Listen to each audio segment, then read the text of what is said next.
Have you ever fallen so deeply in love that it felt like the world finally made sense, only to watch it all crumble into pain and disappointment? That rush of euphoria, the butterflies in your stomach, the endless daydreams, gone, replaced by heartbreak, regret, and a lingering emptiness. It's not just you. It's a pattern that has haunted humanity for centuries.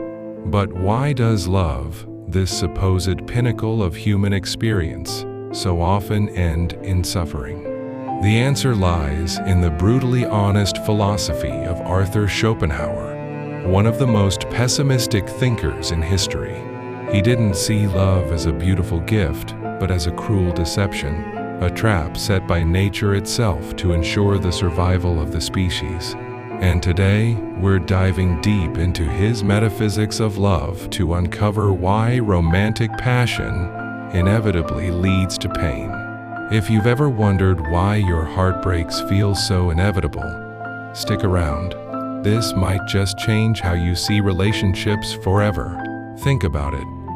You've met someone who seems perfect. Your heart races, you can't eat or sleep, and every moment without them feels like torture. Psychologists call this the honeymoon phase, driven by a cocktail of chemicals like dopamine, oxytocin, and serotonin flooding your brain, creating a natural high similar to addiction. It's exhilarating, but why does it fade? Why does that initial bliss so often turn into disappointment or even despair? The reason, according to modern psychology, is that romantic love operates like a drug. It starts with craving and euphoria, but withdrawal brings agony.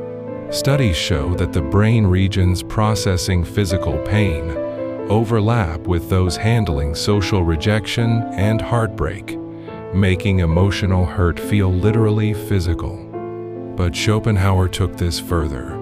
He argued that love isn't just biologically wired for pain, it's metaphysically designed that way. To understand why love ends in pain, we need to grasp Schopenhauer's core philosophy. At the heart of his worldview is the concept of the will, a blind, irrational force that drives all life.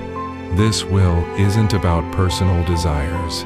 It's the will to live, the relentless urge of the species to perpetuate itself.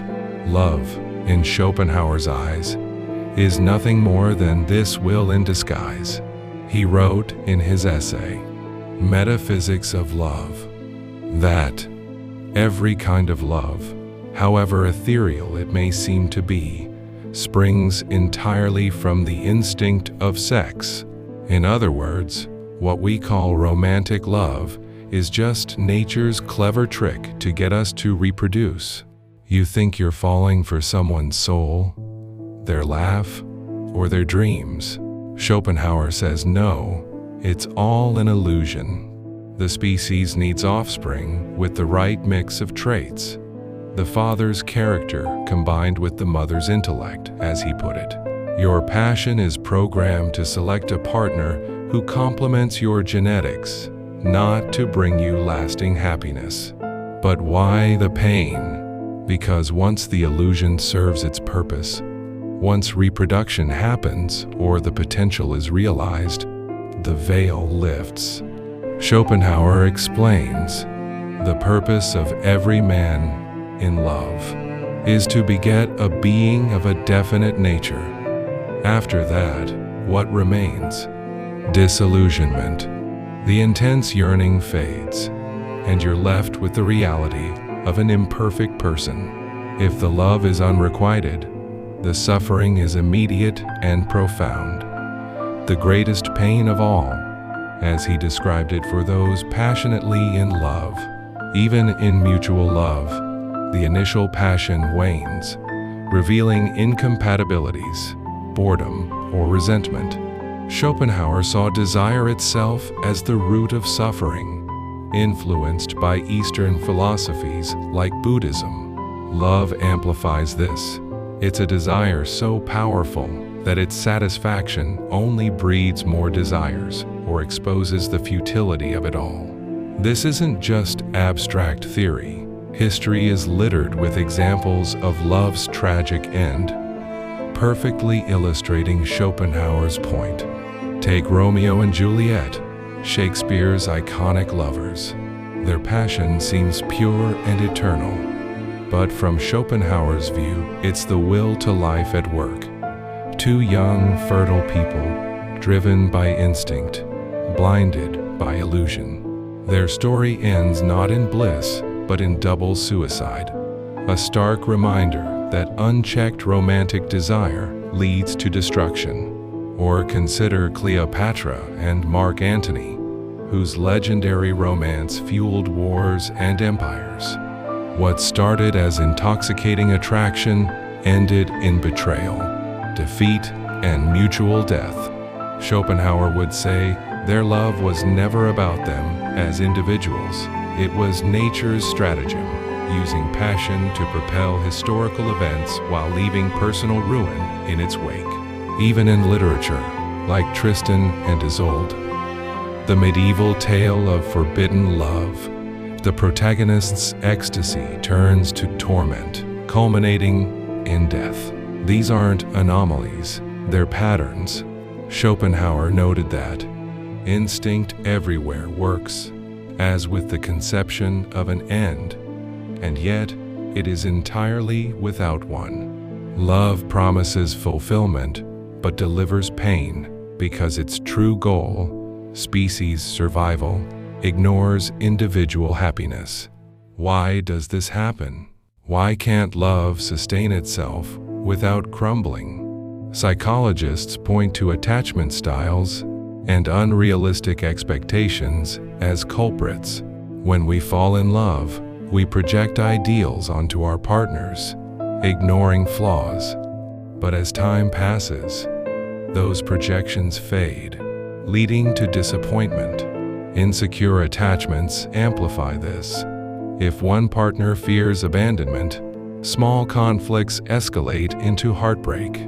Schopenhauer anticipated this, arguing that love's intensity is proportional to its individuality. The more specific and passionate, the more powerful, but also the more prone to collapse. He compared it to a deception. Love is an illusion like no other.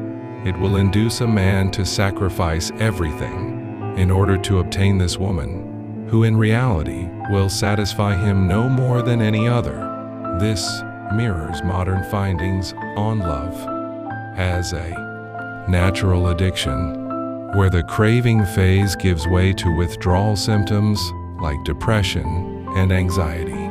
In today's world, this dynamic is amplified by technology and culture. Think about dating apps like Tinder or Bumble, swiping through endless profiles, chasing that dopamine hit from a match. It feels empowering, but Schopenhauer would call it the will to life gone digital. Superficial attractions masking biological imperatives. Statistics back this up. Divorce rates hover around 40–50% in many countries, with many citing growing apart or unmet expectations as reasons. Social media adds fuel, bombarding us with idealized relationships that set impossible standards. We expect eternal passion, but psychology shows romantic love evolves into companionate love, if it survives at all, or dissolves into pain when expectations clash with reality.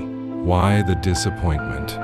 Because, as Schopenhauer warned, desire is insatiable.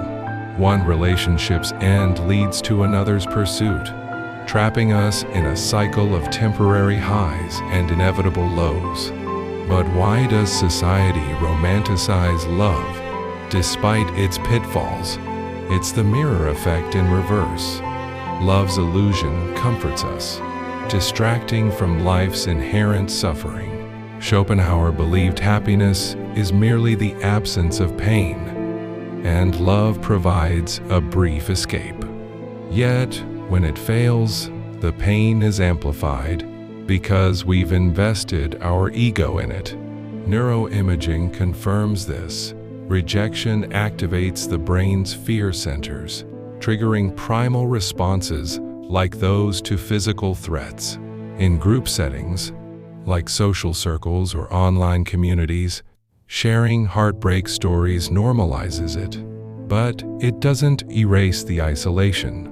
Schopenhauer saw this as part of the human condition. The yearning of love does not arise from the needs of an ephemeral individual, but from the sigh of the spirit of the species. So, if love is doomed to pain, are we all fated to suffer? Schopenhauer didn't just diagnose the problem, he offered a path out. He advocated transcending the will through aesthetics, philosophy, and asceticism, finding solace in art, music, or intellectual pursuits that suspend desire. Embrace solitude, he said, as a privilege, not a curse. Instead of chasing illusory love, cultivate self-awareness and compassion. Modern psychology echoes this. Mindfulness and therapy can break attachment cycles, turning pain into growth. Not all love ends badly, but understanding its roots helps navigate it wisely. Choose partners for compatibility, not just passion. If this resonates, you're not alone in questioning love's dark side. Schopenhauer reminds us, love isn't wrong because it's painful. It's painful because it's an illusion we cling to too tightly. So, have you ever experienced love's bitter end? Share in the comments. Let's discuss. And if you want more brutal truths from philosophy's greatest minds, hit subscribe. We're just scratching the surface.